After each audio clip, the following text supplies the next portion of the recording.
Hey guys, welcome back to the channel. Another round with David coming to you from Kiawah Island, Turtle Point Golf Course driving range. Today what we're going to talk about is getting fit for golf clubs. So recently I did a fitting for Titleist irons here at Kiawah, and I walked away with some questions of, should an average golfer like me get fit? If so, what should I be thinking about when I go in for a fitting? And, are there some do's and don'ts and some things to look out for? And there's some questions though about, should you?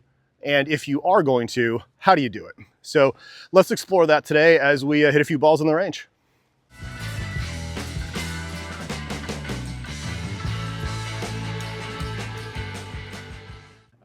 Look, I think that club fitting can be very beneficial, but the recent experiences I had that led me to do this video is to talk a little bit about maybe the expectations that an average golfer can have. So there's a number of points that I think are very clear that we need to make, because I think club fitting has some very positive aspects to it.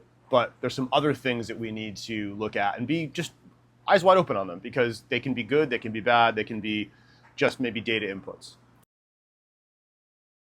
Yep. Oh, by the way, I hate 7-iron, so it could be a little dicey, but we'll see what happens. If I am hitting a 7-iron at the green, something has catastrophically gone wrong. Now, for some people, 7-iron is great. I am not one of those people. 20 years ago, I would have told you 7-iron was my favorite club in the bag, and I would hit it for almost any situation where I needed to. Now, 7-iron, not so great. So think about that, right? You have one club you're fitting from, and then you've got to go up and down from it. I don't know, as an average golfer, like what you feel comfortable with your irons. Do you go to a 4-iron? I stop at 5. I find that, after 5-iron, I go into hybrids or utility irons. But so I go 5, 6, 7, 8, 9 wedge, and usually a gap wedge. So 7-iron for me, not the best. Actually, here's one of the funny things about and this is why fittings are so personal, right? I swing my wedges, 8s, and 9-irons proportionately faster than I seemingly swing the other clubs in my bag. So what you're fit into for 7-iron, does that work for your wedge, for your 9-iron, for your 8-iron? Does it? Does it not? It's something you definitely need to take into consideration. And because they can't put you in a fitting head, they can't add a couple of extra shafts into a wedge or a 9-iron to get a sense of it, you might be limited with what you're getting when you're doing a fitting. So that's point one. All right, point two, the ball, right? I'm getting fit to a ball that I'm never going to play. So it's something you've got to take into consideration about, is this fit going to be exactly what you need when you're using a golf ball that you're never going to play out on the course? So when I play the Srixon Z-Star XV. How does that stack up against the Titleist practice golf ball? I have no idea, right? Is there some algorithm? I'm sure someone could figure it out of the two-piece golf ball will react a certain way, and so we can map out, with some equation that the Z-Star is going to function a different way. And you're getting dialed in supposedly with lofts and shaft weights and spin rates for something that you'll never be able to recreate on the golf course. I don't know.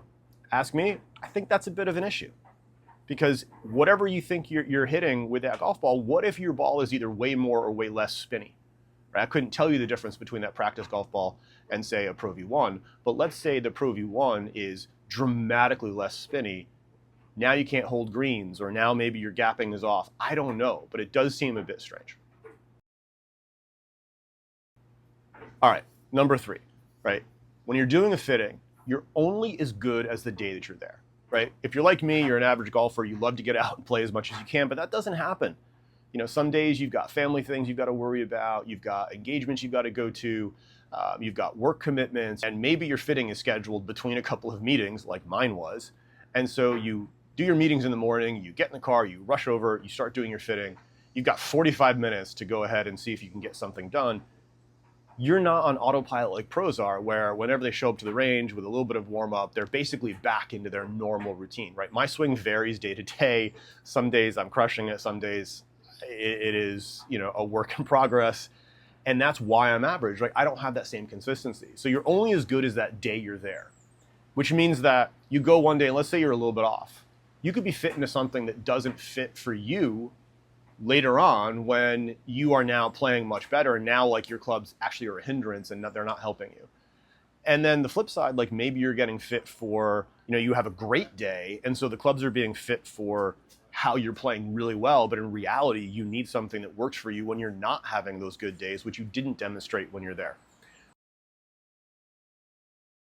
So if anything with that one, that's like just doing more fittings over time. That's finding ways to sign up and do, some fittings, or bring your ball data with you if you have Arcos, or if you have Garmin, or you have a launch monitor. If you have something that you can bring with you and say, here's what my data looks like over time, it's another data point that helps. But you're only as good as that day you're there, which means maybe you're not going to be, either fit on that day for your swing that you normally show in the course, or, who knows. So that's definitely something to keep in mind. All right, number 4, and this is so important. You have to own your fitting. You absolutely must, and I didn't when I was there, right? But when I started my fittings, in fact, the 2 fittings I did over the course of that weekend, the fitters were putting me in 105 and 110 gram weight shafts. I could barely feel what I was swinging, but I didn't own it, right? When I was talking to the fitter, I was like, oh, it feels, you can see some of the video, like, oh, it feels a little light. It's light. Here, I'm gonna So like, away from you right now. it's a little hard to find where the head is. I'm gonna give you the 120s. Yeah. All right, that already feels, it's already feeling better, just picking up and feeling the weight. Right, that's not owning. That's basically being passive and letting him just tell me what's going on. At the end of it, I should have said, no, I want to try an S400. I want you to put me in an X100. I want to see what that feels like. Because I've found that for whatever reason, a heavier club works better for me, right? I know some people, like I said, lighter clubs, they get more speed, it works for them. For me, a heavier golf club. Maybe I'm just like a slave to like force equals mass times acceleration. So I'm on like the more mass, even if acceleration's a little bit lower, I actually get the same force, as opposed to someone who goes way down in mass and their acceleration goes up to get to that same force output. That's just me, but I didn't own it when I was in that fitting, and that's the problem, right? I need to be able to say, no, I want to try this. No, I want to do that. And while I should be open to the fitter suggestions, like if they say, look, I'm in this dynamic gold 115 mid, it's your best numbers, I should be open to that. But they should also be open to me saying, no, I actually want to try a True Temper S400, which is their heavyweight shaft. All right, next thing, this kind of goes in line with owning your fitting, but it should kind of have its own subset. Know the numbers. I had to start asking the guy what the numbers were. What's the club on it? Club speed? Yeah. 90. Apex on it? That one, about 96 feet. Okay. It's not a bad, I like that window. Yep. That land angle was at 48. Yep. Perfect. All right, so that's a good one. It's not like they give me a printout at the end of the day and say, here's all of your shots. So you need to know those numbers, because if you're going to start looking at what clubs are better for you, how are you going to know? You're going to go and say, well, someone put me into Titleist T250s. That's great, but if you don't know the numbers, you have no idea if you go back to a different place and you try out the P790s, you try out the ZXI 5s, or just keep naming clubs, right? If you don't have your numbers, you have no clue what you're chasing. All you know is a fitter might have a difference of opinion, but you wouldn't be able to make an empirical observation of, wow, like ball speed was up, or spin was low, or dispersions was tighter, or carry or something. So you've got to get them to give you your numbers and take them with you. Otherwise, you're getting a recommendation and having a good time, and it's an experience, but I don't think you're getting the most out of it. All right, so if you made it this far with me, you're going to think that I think fittings are a waste of time. Not actually the case. I think fittings can give you some really good data points, but I think you need to know how to use them in order to get the most out of it as an average golfer, right? We don't have tour trucks. We can't just call up and go to the Kingdom with TaylorMade in Carlsbad. As average golfers, right, we've got a driving range, we've got big box stores, maybe a friend's got a launch monitor, but that's kind of what we're limited with.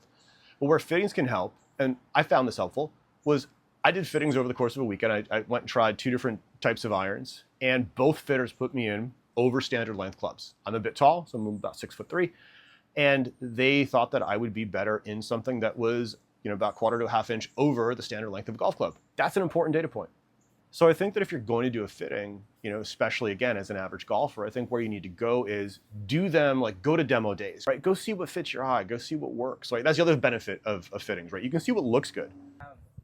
That's truly designed. That's pretty.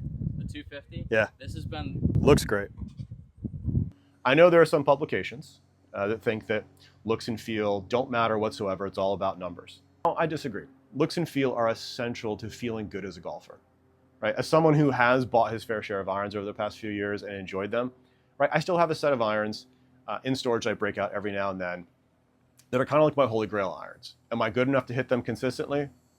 Maybe not, but I really love them. They look amazing, they feel amazing. Are they the best for my game? I have no idea. Someday if I ever have a launch monitor set up, like I'll be able to tell you if they're good or bad. But honestly, I love them just because of how I feel playing them. Right? So I think that looking down and getting accustomed to what it looks like is very beneficial in a fitting or a demo day where you get to see, do you even like what you're looking at? Which is, for me, half the battle, right? I think most manufacturers are cranking out some amazing equipment. So you better well like what the heck it is, as opposed to, I don't think we're in this world where ugly equals good for average golfers, and then if you get better, then you can play the pretty irons. I think there's a lot of really good looking stuff out there. So demo days and fittings can help you with that as well. So there's definitely some benefits, but I would be cautious of going all in just because the fitter's recommending. I would do my homework. I would go look at my data if I could, right? If I can go to pick any place you can go to get some numbers, you know, and find out what's really working for you. Because at the end of the day, go to any forum, go to My Golf Spy, go to Golf WRX, Hackers Paradise, whatnot. You're going to find people who talk about they got fit into something and now they're either getting rid of the clubs or they're retooling it, reconfiguring it because of the things I mentioned, right? Remember, it's just a 7-iron. You're not hitting your game or golf ball. It's just a moment in time and a snapshot. You don't quite know your numbers, but you're getting a recommendation. So who knows, maybe the fitter optimized ball height for you over spin and you realize that that's not the right thing. So I think you've got to be an active participant to make a fitting work as an average golfer. And hey, when we get better, we can take a different tact with it. But right now, I think you got to be a little bit cautious about doing fittings in order to get the most out of them. Anyway, those are my thoughts. Let me know down in the comments below. Let's get that conversation going. In the meantime, guys, enjoy your golf. Have a great time out there, and we'll see you soon. Cheers.